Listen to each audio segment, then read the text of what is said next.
오늘 하나님께서 저희 가운데 주시는 말씀은 사도행전 1장 12절에서 26절까지의 말씀입니다. 사도행전 1장 12절에서 26절까지의 말씀을 제가 받들어서 읽도록 하겠습니다. 사도행전 1장 12절부터 26절까지의 말씀을 제가 받들어서 읽겠습니다. 제자들이 감람원이라는 산으로부터 예루살렘에 돌아오니 이 산은 예루살렘에서 가까워 안식일에 가기 알맞은 길이라. 들어가 그들이 유하는 다락방으로 올라가니 베드로, 요한, 야고보, 안드레아, 빌립, 도마, 바돌로메, 마태아 및 알페의 아들 야고보, 헬롯인 시몬, 야고보의 아들 유다가 다 거기 있어 여자들과 예수의 어머니 마리아와 예수의 아우들과 더불어 마음을 같이하여 오로지 기도에 힘쓰더라. 모인 무리의 수가 120명이나 되더라. 그때 베드로가 그 형제들 가운데 일어서서 이르되, 형제들아, 성령이 다윗의 입을 통하여 예수 잡는 자들의 기자비가 된 유다를 가리켜 미리 말씀하신 성경이 응하였으니 마땅하도다. 이 사람 본래 우리 수 가운데 참여하여 이 직무의 한 부분을 맡았던 자라. 이 사람이 불의 삭스로 밭을 사고 후에 몸이 곤두박질하여 배가 터져 창자가 다 흘러나온지라. 이 일이 예루살렘에 사는 모든 사람에게 알리어져 그들의 말로는 그 밭을 아겔다마라 하니 이는 피밭이라는 뜻이라. 시편에 기록되었으되 그의 거처를 황폐하게 하시며 그의 거하는 자가 없게 하소서 하였고, 또 일렀으되 그의 직분을 타인이 취하게 하소서 하였도다. 이러함으로 요한의 세례로부터 우리 가운데서 올려져 가신 날까지 주 예수께서 우리 가운데 출입하실 때에 항상 우리와 함께 다니던 사람 중에 하나를 세워 우리와 더불어 예수께서 부활하심을 증언할 사람이 되게 하여야 하리라 하거늘, 그리 두 사람을 내세우니 하나는 바사바라고도 하는 별명은 유스도라 하는 요셉이요 하나는 matti아라. 그들이 기도하여 이르되, 무사람의 마음을 아시는 주여, 이 두 사람 중에 누가 주님께 택하신 바 되어 봉사 및 사도의 직무를 대신할 자인지를 보이시옵소서. 유다는 이 직무를 버리고 제 곳으로 갔나이다 하고 제비 뽑아 matti아를 얻으니 그가 11사도의 수에 들어가니라. 아멘. 오늘 함의 크신 사랑과 은혜가 하나님께 사랑하시는 하늘의 교회와 모든 성도님들 가운데 함께하기를 소망합니다. 이 시간 잠시 앞뒤 좌우에 계신 분들과 인사하겠습니다. 예수님의 이름으로 사랑하며 축복합니다 라고 인사하겠습니다. 예수님의 이름으로 사랑하며 축복합니다. 아멘. 주께서 오늘 우리 하늘의 교회 가운데 은혜 주실 줄로 믿습니다.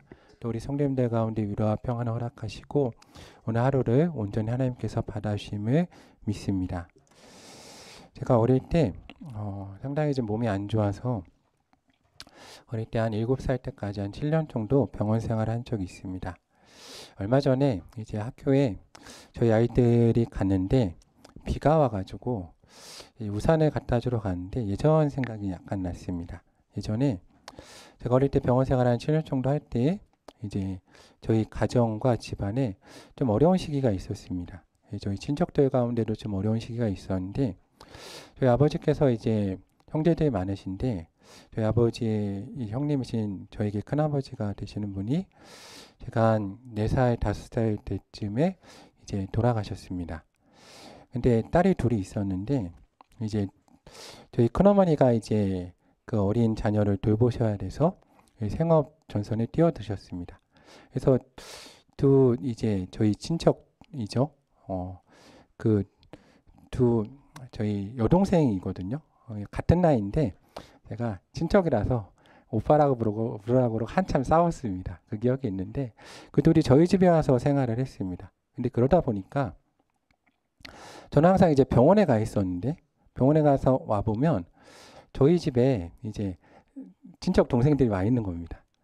그런데 그게 어릴 땐 그렇게 마음이 어려웠습니다. 지금은 괜찮은데 어릴 때 돌아보면 참 부끄럽습니다. 어릴 때 부모님 사랑을 빼앗긴다는 생각 때문에 그렇게 마음이 어렵고 친척 동생들 괴롭혔던 생각이 듭니다. 그래서 어릴 때 그렇게 친척 동생들을 괴롭혀서 목살하고 있지 않나, 죄를 사해하고 갚아야 돼서 그런 생각을 많이 합니다. 혹시 예전에 오싱이라는 소설 아십니까? 오싱이라고 일본 소설인데 그 소설을 보면 이런 내용이 나옵니다. 한 여자아이가 집안이 어려워서 이 부잣집에 식모살이하러 들어갑니다. 그리고 거기에 동갑인 여자아이가 있는데 그렇게 이 아이를 괴롭힙니다. 제가 딱 그 모습을 보면서 저 모습이 내 모습이구나. 어릴 때 그렇게 생각을 했지만 회개는 못했습니다. 마음이 어려워서. 그래가지고 항상 드라마를 보면 악역은 저였습니다. 악역은. 왜냐면 항상 동생들을 괴롭혔으니까. 항상 그걸 보면서 정말 많이 회개했습니다. 그래서 성도님들이 아마 앉아 계시는 건 어릴 때 착하게 사셔서 그럴 거고, 제가 아마 목회라는 건 어릴 때 나쁜 짓을 많이 해서 하나님 회개하라고 목회를 시키시는 것 같습니다. 그런데 어느 날 학교에 갔는데 2학년 정도의 학교에서 이제 막 비가 왔습니다. 비가 왔는데 우산 안 가져간 겁니다. 근데 그때 우산 안 가져가서 밖을 쳐다보는데 이제 다 부모님들이 우산을 갖고 오지 않으셨습니까? 근데 제가 딱 밖에 나갔는데 부모님하고 길이 어긋난 겁니다. 그래서 저는 비를 완전히 쫄딱 맞고 집에 왔습니다. 상당히 마음이 안 좋았죠. 왔는데 부모님이 친척 동생을 데리고 우산을 쓰고 들어오시는 겁니다. 근데 이제 제가 일부 때는 얘기를 안 했는데 짜장면을 먹고 들어오셨습니다. 저는 굶고 있었고. 그렇죠. 마음이 상당히 안타깝지 않습니까? 너무 분노해서 제가 정말 지금 돌아오면 너무 부끄러운데 하루 종일 울었습니다. 하루 종일 거의 땅을 치면서 울면서 어떻게 이럴 수 있냐. 그래서 목회합니다. 그래서 회개하라고 목회하고 있습니다. 그러면서 정말 제가 어릴 땐 그게 그렇게 섭섭했습니다. 돌아보고 나서 너무 부끄럽습니다. 너무 부끄럽고 제가 웬만하면 이해를 안 하는데 제가 오늘 설교는 이해를 안 하면 할 수가 없어서 그래서 정말 부끄러운 얘기지만 꺼냅니다. 그래서 어릴 때부터 한 가지를 좀 익힌 게 있습니다. 덕분에 은혜로 익힌 게 뭐냐면 창세기 2장 18절 말씀을 보면 하나님이 세상을 만드시고 사람이 혼자 있는 게 좋지 못하므로 돕는 배필을 만드셔서 가족을 만드십니다. 그런데 이 가족을 하나님께서 만드신다는 것은 인간의 가족만을 만드신다는 게 아니라 하나님 아버지로 우리를 그 자녀 삼아 주신다는 걸 말을 하는데 항상 제가 어릴 때부터 목회를 결심하고부터 하나님께 예수님께 특히 중요한 질문은 예수님의 마음은 괜찮으신가 였습니다. 저는 마음이 괜찮지 않았거든요. 예수님 입장에선 정말 못된 동생이 들어온 게 아닙니까? 제가 이제 못된 동생이니까 못된 동생이 들어와서 갑자기 아버지가 너 저 동생이 집 나가 있으니까 좀 찾아와라. 그리고 세상으로 보내시고 동생 대신 좀 죽어줘야겠다. 그래서 십자가에 달려 죽으시고 부활하신 겁니다. 그 가족의 받아들임이죠. 그래서 항상 어릴 때부터 그리고 지금도 목회를 하면서도 하나님께 종종 물어봅니다. 주님의 마음은 괜찮으십니까? 근데 그렇기 때문에 좀 은혜가 있는 것 같습니다. 목회를 하면서 주님의 마음은 어떠실까? 좀 생각할 수 있는 은혜가 있는 것 같습니다. 고난이 유익이라고 어릴 때 제 나름대로 고난을 당해서 약간 그런 눈이 생긴 것 같습니다. 창세기 2장 18절 말씀에 보면 여호와 하나님이 이르시되 사람이 혼자 사는 것이 좋지 아니하니 내가 그를 위하여 돕는 배필을 만드시라 하십니다. 그리고 이어지는 창세기 3장 20절 이하의 말씀에 보면 아담이 이제 모든 가축에게 이름을 주는데 아담이 돕는 배필이 없으므로 하나님이 아담을 깊게 잠들게 하시고 그의 갈빗대 하나를 취해서 그를 우리가 잘 아는 것처럼 여자를 만드십니다. 그를 아담에게 끌고 오시자 하나님이 이제 아담이 어떻게 하는가 보셨는데 아담이 말하되 이는 내 뼈 중에 뼈요 살 중에 살이라 이것을 남자에게 취하였은즉 여자라 부르기라 합니다. 그리고 이러므로 남자가 부모를 떠나서 그의 아내와 합하여 한 몸을 이룰지로다 라고 말하고 있습니다. 가족이 탄생한 거죠. 성경에 말하는 최초의 가족의 탄생입니다. 하나님께서는 사람이 혼자 사는 게 좋지 못하다라고 얘기하셨죠. 그리고 그를 위해서 돕는 배필을 만드셨죠. 이 가족은 되게 특별한 존재입니다. 하나님께서 이 가족 공동체를 만드시고 이 아담과 하와를 창조하시고 서로 돕도록 하시고 한 몸이 되도록 하셨습니다. 이게 상당히 중요한 것은 이 가족을 통해서 우리가 하나님의 존재 방식을 배우기 때문입니다. 하나님께서는 이 태초부터 하나로 존재하십니다. 성부, 성자, 성령. 근데 우리가 이 삼위일체를 이해하기가 참 어려운데 가장 쉽게 이해할 수 있는 방법은 사랑으로 존재하시는 겁니다. 우리나라 사람은 삼위일체를 이해하기 참 쉽습니다. 왜냐하면 이 부부관계를 생각하면 되거든요. 두 가지 얘기를 생각하면 됩니다. 이제 부부일심 동체와 부부 유별을 생각하면은 삼위일체에 대해서 어렵지 않게 이해할 수 있습니다. 그러니까 부부가 하나가 되고 서로 알면서도 존중해 준다입니다. 하나님도 그러십니다. 사랑으로 상호 침투하시되 상호 존중해 주십니다. 이 사랑 가운데 하나가 있습니다. 그래서 우리 하나님께서는 사람이 사랑 가운데 온전해지는 것을 원하셨고 하나님의 형상을 담는 걸 원하셨기 때문에 가족을 만드시고 남자 여자를 만드시고 하나가 되게 만드십니다. 그래서 사랑하는 자는 하나님을 알 수 있습니다. 사도 요한은 요한일서 4장 7절에서 8절 말씀에 보면 사랑하는 자들아 우리가 서로 사랑하자. 사랑은 하나님께 속한 것이니 사랑하는 자마다 하나님으로부터 나서 하나님을 알고 사랑하지 아니하는 자는 하나님을 알지 못하나니 이는 하나님은 사랑이심이라 라고 분명히 말하고 있습니다. 우리는 사랑을 통해서 하나님에 대해서 알아갑니다. 연약한 인간이 하나님을 온전히 알 수 없을 때 하나님을 사랑할 때 우리 하나님에 대해서 작은 부분씩 인식해 나가는 겁니다. 이 사랑이 가장 고귀하고 존귀한 감정인 것입니다. 이것은 하나님께서 우리를 사랑하신 아가파의 사랑을 얘기할 때도 그리고 부모와 자식 간의 사랑을 얘기할 때도 혹은 연인, 친구, 부부 간의 사랑을 얘기할 때도 사랑의 가장 고귀한 가치이고 감정임을 부인할 사람은 아마도 없을 것입니다. 저도 자녀가 돼 보니까 그렇죠. 자녀가 되고 나서 정말로 놀란 것들이 몇 가지가 있는데 첫 번째는 제가 부모가 됐다는데 놀랬고 두 번째는 이렇게 훈련을 받지 않고 부모가 될 수 있다는데 놀랐습니다. 그리고 세 번째 놀란 것은 나 힘으로 큰 줄 알았는데 절대로 내 힘으로 크지 않았구나. 그리고 여기 앉아 계신 그 누구도 다 부모가 계시건 안 계시건 상관없이 어릴 때 누군가 나를 긍휼히 여겨주고 먹여주고 내 가운데 젖을 주고 옷을 갈아입혀주고 기저귀를 갈아주지 않았으면 이 자리에 존재할 수 있는 사람은 아무도 없을 것입니다. 그래서 모든 사람은 이 사랑을 통해서 살 수가 있습니다. 성경은 이 사랑의 아주 큰 값어치에 대해서 말해줍니다. 특별히 아가서 8장 6절과 7절 말씀에 보면 너는 나를 도장같이 마음에 품고 도장같이 팔에 두라. 사랑은 죽음같이 강하고 질투는 소울같이 잔인하며 불길같이 일어나나니 그 기세가 여호와의 불과 같으니라. 많은 물도 이 사랑을 끊지 못하겠고 홍수라도 삼키지 못하나니 사람이 그의 온 자산을 주고 사랑과 바꾸려 할지라도 오히려 멸시를 받으리라 라고 기록되어 있습니다. 하나님께서 사랑을 통해서 하나님에 대해서 온전히 알려주기 원하셨고 하나님이 가장 좋은 가운데 거하셨기 때문에 그 사랑을 우리 가운데 허락하기 원하셨습니다.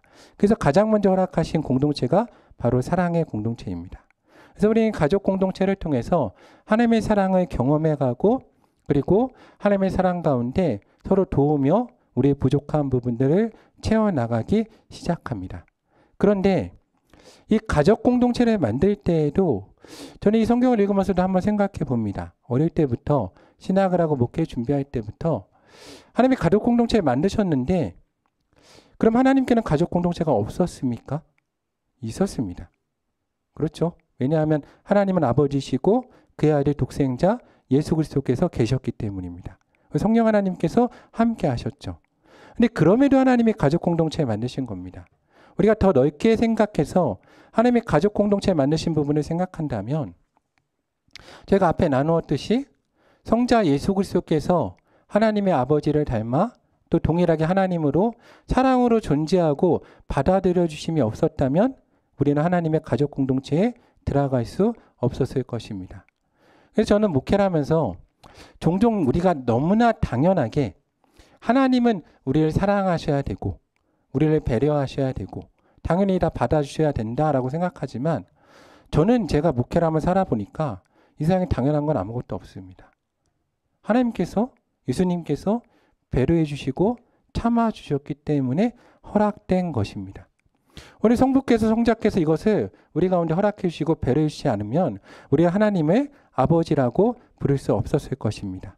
그런데 성부와 성자는 우리를 온전히 받아주기로 결정하셨습니다. 이건 놀라운 사건입니다. 성경상에서 이렇게 하나님의 가족으로 부르심을 받은 허락받은 존재는 아무도 없습니다.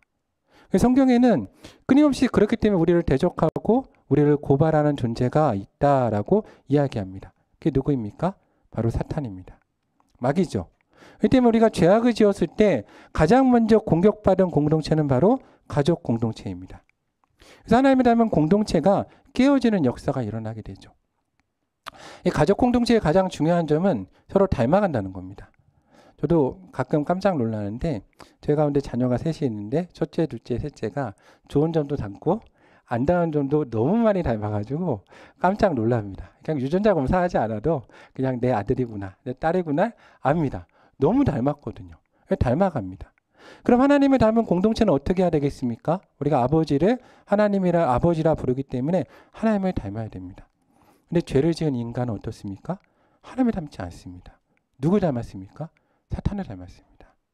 사탄의 특징이 뭡니까? 고발하는 자입니다.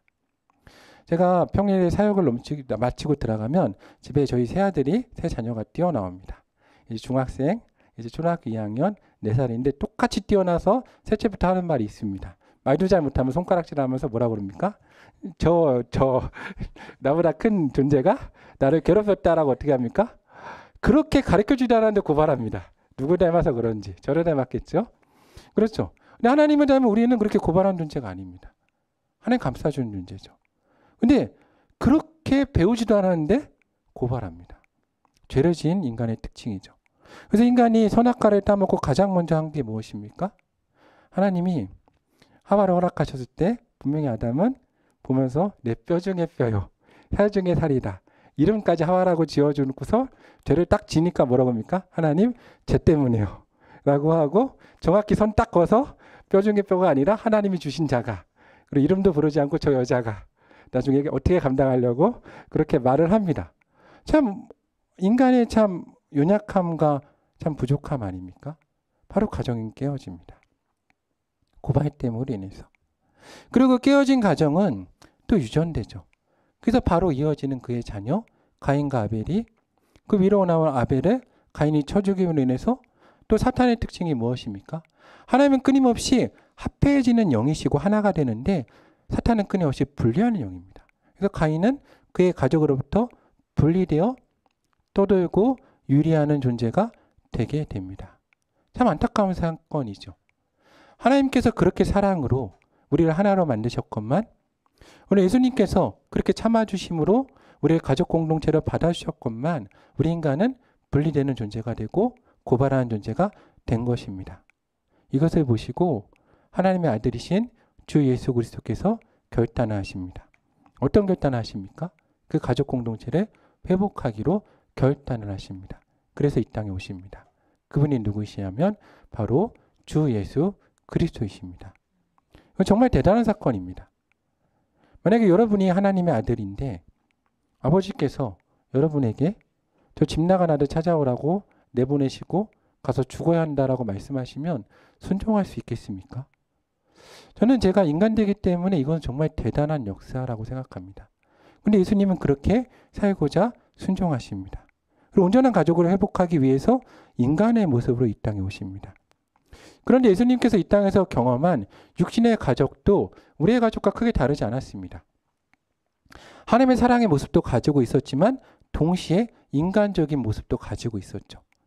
예수님께서 이 땅에 오셔서 동정녀 마리아와 그의 남편 요셉의 그 위로움과 또 모성의 사랑이 아니었으면 절대로 살아남지 못하셨을 겁니다. 예수님의 이 위대하심은, 이 전능하심은 그의 힘도 있지만 작아지심의 전능함도 있습니다. 저는 예수님의 사역 가운데 십자가 사역보다 더 힘든 사역은 저는 어머니 뱃속에 있을 때 유아기 때의 사역이라고 생각합니다. 제가 이 목사로 생활하다 보니까 종종 저는 제가 준전임 때는 제가 와이프가 돈을 벌고 제가 애를 받습니다. 그때 깨달은 게 있습니다. 세상에서 제일 힘든 건 육아입니다. 어떤 알바를 해봤는데 어떤 알바보다 힘든 게 육아입니다. 왜입니까? 단순한 거 몇백 번을 반복하는 걸 해야 됩니다. 얼마나 힘듭니까? 그런데 예수님은 전능하신 하나님이 어머니 뱃속에서 10달을 보내시고 그리고 어린아이의 모습으로 견뎌내신 겁니다. 저는 십자가의 사건만 우리가 주목할 게 아니라 예수님이 나 자신과 작아심도 주목해야 됩니다. 왜냐하면 여기서 우리가 너무나 배울 게 많이 있습니다. 근데 그걸 감당하신 겁니다. 그런데 예수님의 가정도 부족한 모습이 있었죠. 깨어짐의 가정이었습니다. 만약에 현대의 관점으로 보면 요즘에 텔레비 프로그램 중에 고딩 엄마 아빠 많이 나오지 않습니까? 예수님 가정이 그런 가정일 수 있습니다. 그렇죠. 요셉의 위로움이 아니었으면 어떻게 보면 현대적 관점에선 미혼모의 가정이 될 수도 있었습니다.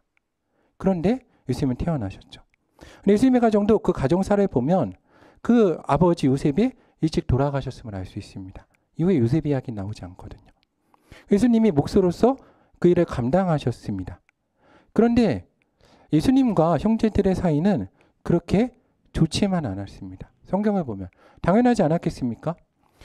오늘 아버지가 돌아간 어머니 홀로 노년에 살고 계시는데 그 첫째 아들인 이 예수님이 이 형제들은 아직 온전히 예수님이 하나님이심을 모르는데 갑자기 어느 날 복음을 전한다고 나가셔서 목사의 일을 내팽개치고 가족도 돌보지 않고 돌아다니시는 겁니다. 우리 사람들 사이의 소문은 예수님이 미쳤다라고 들렸다라고 되어 있습니다. 가족들과 친척들이 막 예수님을 찾으러 다닙니다. 근데 예수님이 그걸 보고도 뭐라고 그러십니까? 예수님은 너무나 매정하게 얘기하십니다. 요한복음 4장 44절을 보면 선지자가 고향에선 높임을 받지 못한다라고 말씀하시고, 그리고 사람들이 예수님을 찾으려고 어머니와 동생이 오자 예수님이 주변을 둘러보시며 말씀하십니다. 누가 어머니며 내 동생들이냐? 그들은 내 어머니와 동생이 아니다. 오늘 하나님의 말씀을 듣는 너희가 내 어머니와 동생들이다. 물론 그 말씀을 듣는 저희야 좋지만 예수님의 형제, 어머니와 동생들의 마음은 어떻겠습니까? 쉽지 않은 겁니다. 무너져 있겠죠. 그래서 예수님의 제자들은 예수님을 믿었지만 형제들은 예수님 믿지 못했습니다. 그래서 우리가 목요 집회 때 나눴듯이 예수님의 형제들은 초막절에 예수님의 가운데 올라가시라고 예루살렘에 그 자신을 드러내시라고 말을 합니다. 그리고 성경에 분명히 예수님 형제들은 예수님 믿지 않았다라고 기록되어 있습니다. 그런데 그런 상황에도 예수님을 끝까지 사랑한 사람이 있죠. 우리가 이 개혁교회에 있기 때문에 저희 개혁교회 전통에서 워낙 이 구교 카톨릭에게 대인 부분이 있어서 우리가 마리아를 그렇게 좋게 생각하지 않지만 인간적으로 보면 마리아는 대단한 사람입니다. 만약에 마리아가 없었으면 우리가 예수님의 유년 시절에 대해서 알 수가 없습니다. 예수님의 유년 시절 그리고 예수님의 청소년기, 청년, 커서의 모든 시간을 온전히 한 사람은 누굽니까? 마리아입니다. 저는 마리아가 예수님이 하나님 되심을 이해하지 못했을 거라 생각합니다. 그런데 하나님이신 그 큰 사랑이 있죠. 위대한 사랑. 모성애입니다. 어머니의 사랑으로 예수님을 사랑했습니다. 예수님 끝까지 함께 하시죠. 예수님의 그 복음 전함 지켜보시고 십자가 길도 지켜보고 십자가에서 죽으심도 지켜봅니다. 저희는 우리가 이것을 폄훼할 필요는 없다고 생각합니다. 참 대단하죠. 예수님도 존중하셨습니다. 십자가상에서 그 사랑하는 제자에게 내 어머니를 부탁한다라고 말씀하시지 않았습니까? 그래서 오늘 우리는 이 마리아의 사랑을 통해서 또한 이후의 말씀을 보면 오늘 이어지는 말씀을 보면 저희가 읽은 말씀에 예수님이 부활하셨을 때 그 가운데 예수님의 제자들도 있지만 정말 놀랍게 여겨지는 사건은 여인들과 함께 예수님의 어머니 마리아와 그 형제들이 있었다는 겁니다. 저는 이게 상당히 중요하다고 생각합니다. 왜냐하면 여기에 어머니의 기도가 있었겠죠. 사랑이 있고 가족이 있었던 겁니다. 오늘 예수님의 형제들이 그렇게 비뚤어지고 상한 마음을 그 어머니가 돌이키는데 분명히 역할을 했을 겁니다. 우리 예수님도 형제들을 만나셨겠죠. 그렇기 때문에 은혜 가운데 들어감이 있었던 겁니다. 그리고 놀라운 사건이 일어나죠. 어떤 사건이 일어납니까? 오늘 그들이 주님 안에서 또 예수님 십자가 달려 죽으심을 인해서 이 예수님의 제한된 가족 공동체가 확대되는 역할이 일어납니다.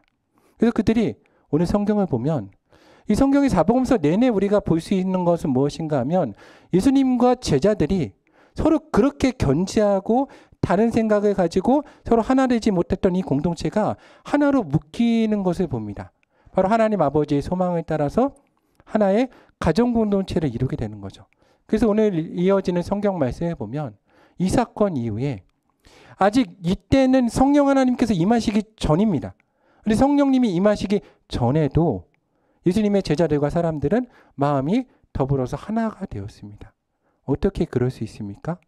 왜냐하면 바로 예수님께서 그들과 함께 걸어가시고 그들을 사랑하시면서 그들의 공동체가 예수님의 그 십자가의 길, 그 고난, 용서, 품어주심, 그 장자 되신 하나님이 부르심을 경험했기 때문입니다.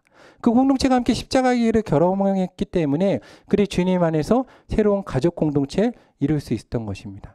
이것이 주께서 주신 은혜인 것입니다. 제가 재작년에 영락교회에서 이제 목회자로 사역을 하면서 부목사로 있을 때 개척을 결심을 했습니다. 개척을 결심을 했을 때 참 쉽지 않았습니다. 영락교회에서 개척을 결심했을 때, 왜냐하면 그때가 이제 영락교회 5년 차였는데 4년 차까지는 개척을 할까 생각하다가 5년 차 때는 가만히 있어도 영락교회는 이제 이후에 사역을 나갈 수 있는 교회이기 때문에 5년 차에 사실 마음을 내려놨습니다. 근데 그때 갑자기 소명이 생겨서 개척을 결심한 겁니다. 근데 강한 너무나 소명이고 너무나 무서워서 이 금식을 해야겠다 생각하고 부목사 생활하면서 40일 금식을 했습니다. 물만 먹고 40일을 했는데 보통 물만 먹고 40일 금식을 하려면 산에 가야 됩니다. 제가 금식을 해보니까 왜 산에 가는지 알겠더라고요. 지금 그걸 말할 시간이 없어서. 근데 이 40일 금식을 하는데 집에서 했습니다. 집에서. 출퇴근하면서 부목사로. 새벽 기도가 새벽 기도하고 사역하고 40일을 금식을 한 겁니다. 정말 쉽지 않더라고요. 진짜로 정말 이러다가 주님을 만나겠구나 생각할 정도로 쉽지 않았습니다. 근데 그렇게 기도할 때 몇 가지 기도 제목이 있었는데 그 중에 세 번째 기도 제목이 이거였습니다. 가족을 설득할 자신이 없는 겁니다. 왜냐하면 저희 가족이 정말 저 때문에 고생을 많이 했습니다. 그렇지 않겠습니까? 가난한 전도사가 모래 있었겠고 저희 와이프가 저를 거의 먹여 살렸고 그리고 교회를 계속 거쳐서 지금 영락교회에 가 있는 겁니다. 그럼 가만히만 있어도 어떻습니까? 이유는 그냥 물론 제가 노력해야 되지만 갈 수 있는데 저희 가족한테 뛰쳐나가자고 하는 겁니다. 다 버리고. 왜냐하면 그때 나가면 아무것도 도움도 받을 수 없습니다. 그리고 제가 그 전에 사실 그전 교회에 있을 때도 개척을 한번 한다고 했거든요. 그리고 와이프 설득했다가 안 되고 그 다음에는 인도에 한인교회 담임 목사로 나간다, 선교사로 간다 그랬다 또 안 되고 세 번째니까 말을 할 자신이 없는 겁니다. 가족을 설득할 자신이 없어서 이제 하나님께 말했습니다. 하나님, 가족을 설득시켜 주십시오. 이게 이제 기도 제목이었습니다. 그리고 40일을 금식했습니다. 정말 쉽지 않더라고요. 그런데 하나님 왜 나를 집에서 하라고 하셨을까? 은혜가 있었습니다. 어떤 은혜가 있을까요? 나는 굶지만 누군 먹어야 됩니까? 자녀 먹여야죠. 근데 그렇게 굶어도 내가 먹는 것보다 누가 먹는 게 더 중요합니까? 자녀가 먹는 게 더 중요합니다. 그게 더 크다는 걸 알게 되는 겁니다. 그리고 경험하는 거죠. 가족들과 함께. 하나님이 지키시는구나. 보호하시는구나. 그때 저희 항상 둘째가 되게 어려웠는데 항상 끼니 때마다 했던 말이 기억납니다. 그러니까 아빠 밥 한 끼 먹으면 안 되냐고. 그 말 항상 있었습니다. 그때 이제 가족을 하나님이 쫙 묶어주시는 겁니다. 하나로. 그러면서 그전에도 하나된 공동체였는데 달라지는 겁니다. 그러면서 하나님이 저희 와이프, 저희 첫째, 둘째를 직접 만나주시면서 말씀해 주시는데 놀라운 역사를 경험했습니다. 그러면서 깨달았죠. 그전에도 우리 가족 공동체가 하나였는데 주께서 완전히 바꾸시는 겁니다. 근데 이것을 이 고난이라는 지금 보면 은혜지만 그때 고난이었습니다. 고난이라는 시간을 통해서 하나님 완전 새롭게 하시는 겁니다. 그것을 깨달은 것이 내 이 작은 인간적인 이런 어떻게 보면 작은 노력을 통해서도 하나님이 저희 가족 공동체를 새롭게 하시는데 오늘 예수 그리스도의 제자들은 예수님의 십자가의 죽으심, 부활, 이 모든 것을 함께 경험한 공동체가 된 것입니다. 그럼 그들은 어떻게 되겠습니까? 하나님을 아버지로 모시는 새로운 가족 공동체로 만드신 겁니다. 그것이 저희 가운데 있는 은혜인 겁니다. 그것이 바로 예배의 자리이고 제가 목사가 돼서 가장 놀라운 것은 바로 이 예배의 자리입니다. 세상에 어느 공동체가 매주일 한 번씩 모여가지고 서로 다른 사람들이 한 자리에 앉아서 제가 맨날 설교 시간 앞에 성도님들이 싫어하지 않을까 하면서 예수님의 이름으로 사랑하며 고백합니다. 서로 쳐다보고 인사하라 그러면 목사님이 시키니까 억지로 할 수도 있지만 성도님을 보면 어느 순간 진정으로 하기 시작합니다. 언제 보셨다고? 얼마나 아신다고? 그리고 사회적으로 다 다른데 재산도 다르고 나이도 다르고 가진 것도 다른데 어느 순간 사랑으로 묶이기 시작을 합니다. 이것이 하나님의 은혜이죠. 하나님께서 우리 가운데 새로운 공동체를 회복하기 원하시는 겁니다. 가정 공동체를 회복하기 원하십니다. 저는 이것이 현대 기독교 가운데 정말 중요하게 우리가 회복되어야 될 부분이고 우리의 자산이라고 생각합니다. 제가 부교육자로 또 목회자로 사역을 하면서 현대사회를 보면서 많은 생각을 합니다. 현대사회가 급속히 이제 가족이 해체되고 있죠. 파괴되고 있지 않습니까? 정말로 점점 가족의 단위가 줄어듭니다. 그렇죠. 자녀도 조금 낳고 그리고 고령화 사회가 되면서 자녀도 나이가 많아지고 부모님도 나이가 많아집니다.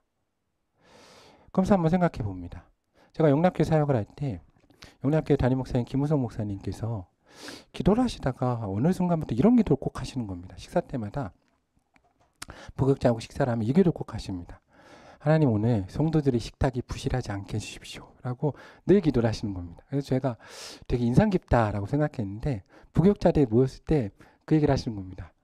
너무 은혜 받았습니다. 저희가 그랬더니 목사님 웃으시면서 사실 내 기도는 아니고 다른 목사님 그 기도를 하셨는데 너무 은혜 받으셔가지고 그때부터 하기 시작하는데 생각이 드시더랍니다. 어느 순간부터. 어느 생각이 드시냐. 밥을 식사를 하시는데 우리 성도는 밥 한 끼 잘 먹고 있나. 오늘 하루 평안한가. 그래서 그 기도를 하기 시작했다는 겁니다. 근데 생각해 봅니다. 우리 사회가 어느 순간 일주일 동안 어느 누구에게도 밥 한 끼 잘 먹었냐고 얘기를 못 듣는 사회가 될 수도 있는 겁니다. 이미 그런 분들 계실 수도 있습니다. 홀로 있는 분들은 아침에 안녕했냐고 묻는 사람 아무도 없을 수도 있습니다. 그럴 수 있죠. 점점 부모님이 고령화되시고 자녀는 떠나고 그리고 부모님이 돌아가시면 형제들도 모이지 않고 연락하지 않고 더구나 코로나 팬데믹 이후의 상황은 사람을 더 고립되게 만듭니다. 그러므로 아무도 일주일 동안 나를 염려하지 않는 사회 가운데 들어갈 수도 있습니다. 제가 어릴 때 되게 저희 집에 기억이 나는 장면 중에 하나가 저희 형이 되게 저희 친형이 저랑은 다르게 정말 착합니다. 저희 형은. 저는 어릴 때부터 못했는데 저희 형은 정말 착해서 저희 형은 어릴 때부터 친구가 항상 어려운 친구들이었습니다. 근데 항상 아직도 기억나는 게 저희 형 친구 가운데 할아버지가 목사님인 분이 있었는데 부모님 어릴 때 돌아가셔가지고 할아버지 손에서 이제 큰 그 형이 있었습니다. 근데 그 형이 저희 집에 와서 가끔 잠을 자면 이제 아침에 저희들은 다 늦잠을 자지 않습니까? 근데 그 형은 어머니가 아침을 준비하시면 일어나가지고 쳐다보는 겁니다. 계속 쳐다보고 말도 거는 겁니다. 하나씩 그리고 이제 얻어먹는 거죠. 저는 조용히 왜 저러나 아침에 잠이라 더 자지. 왜냐면 우리가 밤새 놀지 않습니까? 아침에 일어나는 겁니다. 그리고 밥을 엄청 많이 먹습니다. 아직도 기억납니다. 어머니한테 어느 날 궁금해서 물어봤습니다. 왜 그런지. 그때 어머니가 해주신 말씀이 아직도 기억납니다. 목회하면서 잊지 않으려고 합니다. 사랑을 받지 않는 사람 배고픈 겁니다. 근데 참 마음이 아픈 게 그 형이 이제 20대 30대에 쉽게 얘기해서 고독사를 했습니다. 혼자 이제 할아버지 할머니가 돌아가시고 집에 있다가. 근데 아무도 모를 뻔했죠. 근데 이제 그 형의 친구들이 연락이 안 되니까 찾아가 보고 이제 창문 너머에 그 형이 있는 것을 보고 하나님이 데려가신 걸 알았습니다. 그때 저희가 같이 장례를 치러줬습니다. 그런데 이제 우리 주변에 흔한 일이 될 수도 있습니다. 점점 가족 공동체가 사라지기 때문에 우리 누군가는 서로를 돌봐줘야 됩니다. 그래서 하나님 우리 가운데 허락하신 게 교회입니다. 이 교회가 그 역할을 감당해야겠죠. 누군가의 가족이 되어야 되고 누군가에게 평안했냐고 안녕했냐고 물어봐야 됩니다. 그동안 어머니가 감당했던 이 사명들 이제는 교회가 감당할 시대가 된 것입니다. 저는 우리 하늘의 교회가 그런 교회가 되었으면 좋겠습니다. 우리가 서로 한 주간 한 번쯤은 서로 생각해보고 저도 요즘엔 생각합니다. 밥 먹을 때마다 김우성 목사님 기도 따라도 해보고 하나님 우리 성도들의 식탁이 부실하지 않게 하시고 저보다 맛있는 거 먹게 하시고 잘 먹게 해주십시오. 근데 이제 조금씩 생각납니다. 그럼 생각해봅니다. 밥 먹을 때 성도님들 식사 잘하셨는지 걱정되고 오늘 잠은 잘 주무시는지 걱정되고 지금 평안하신지 오늘 하루 산업은 잘 되시는지 걱정됩니다. 그러면서 하나님 우리 가족 공동체를 묶어주시는구나. 그리고 주일 예배 드리면서 주일날 식탁 교제를 하면 성도님들이 함께 또 나누는 걸 보면서 정말로 점점 우리 교회가 세워져 가는구나 라고 생각합니다. 오늘 우리는 주님 가운데 가족으로 부름을 받은 사람입니다. 예전에 우리 영화 가운데 우리나라 영화에서 이제 성공은 못한 영화인데 가족의 탄생이라는 영화가 있습니다. 그 영화를 한번 기회 되시면 보면 좋겠습니다.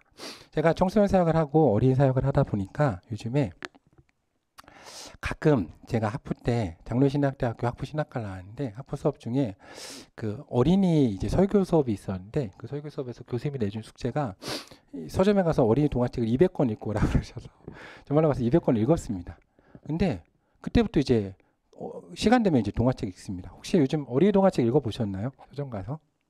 예. 읽어보시면 깜짝 놀랍니다. 깜짝 놀랍니다. 왜냐하면 가족에 대한 생각, 이해? 저희 때는 그런 말씀 써 있지 않았습니까? 그런 책? 어머니 말씀 잘 들어야 된다. 엄마, 아빠 요즘은 그렇게 안 나옵니다.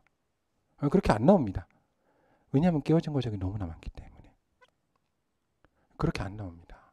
그 책 읽으면 참 배울 게 많습니다. 그 책을 읽으면 생각해 봤습니다. 교회가 사회도 못 따라가고 있구나. 하나님 우리 가운데 사랑하라고 주셨는데 이 사회도 지금 못 따라가고 있는 게 교회입니다. 그런데 새로운 가족을 받아들인다는 것은 어떻습니까? 쉽진 않습니다. 어려운 일이죠. 누군가를 참아줘야 되고 누군가를 받아줘야 되고 다름을 받아들여야지 가능합니다. 그런데 예수님이 우리를 받아들여주지 않으셨다면 우리가 그 가족을 이룰 수 없고 하나님을 아버지라 부를 수 없습니다. 오늘 예수님 앞에 섰을 때 우리는 그 사랑을 닮은 자들이 될 수 있을 줄로 믿습니다. 저는 우리 교회가 그런 공동체가 되어서 예수님을 닮아서 우리가 주님 오실 때까지 온전히 모습을 회복할 수는 없습니다. 그렇지만 조금씩 연습할 수는 있습니다. 원래가 밥 먹을 때 한 번 더 하나님 내 가운데 허락하신 사랑하는 사람들을 기억해보고 기도해주고 그리고 일주일에 한 번이라도 한 주간 잘 지냈는지 그리고 정말로 밥은 먹고 다니는지 한번 물어봐주고 그리고 평안하신지 사업은 잘 되시는지 정말로 깊게 물어봐주고 기도해 줄 수 있는 공동체가 되었으면 좋겠습니다. 그렇게 하나씩 하나씩 사랑으로 묶어줄 때 주님 오실 때까지 우리가 하나님의 나라의 모습을 조금씩 회복해 갈 수 있을 줄로 믿습니다. 그래서 주께 다시 오셨을 때 아마 주께서 우리 하늘의 교회와 성도들 가운데 잘하였다고 착하고 충성된 종이라고 칭찬하는 역사가 우리 가운데 있기를 소망합니다. 함께 기도하겠습니다.